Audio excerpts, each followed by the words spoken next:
মাননীয় প্রধানমন্ত্রী জনাব তারেক রহমানকে মঞ্চে। সংসদ ভবনের দক্ষিণ প্লাজায় তখন মুহুর্মুহু করতালি।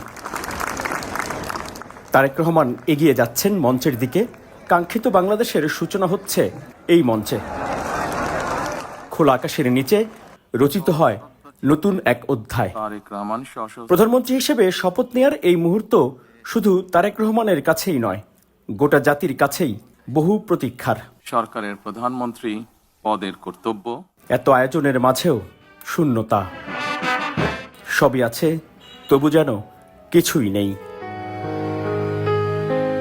তোমার শূন্যতা কতটা গভীর মা।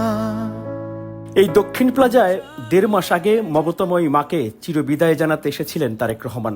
সেদিন তার সাথে ছিল কোটি জনতা। বিদায় দেব না মা, এই যাত্রার দেশবাসী নির্বাচনেও প্রমাণ করেছে বেগম খালেদা জিয়ার আত্মত্যাগ কখনো ভুলবে না।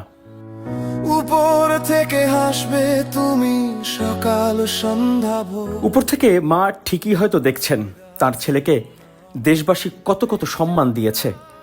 মায়ের কাছে এর চেয়ে বড় খুশির আর কি হতে পারে? কিন্তু মা যে পাশে নেই। সন্তান হিসেবে তারেক রহমানের এই আক্ষেপ যে কেউই অনুভব করতে পারেন। তবে ভেতরের কষ্ট চেপে রাখার সীমাহীন সক্ষমতার প্রমাণ বহুবার বারবার দিয়েছেন তারেক রহমান তার শুভাকাঙ্ক্ষীদের কাছে।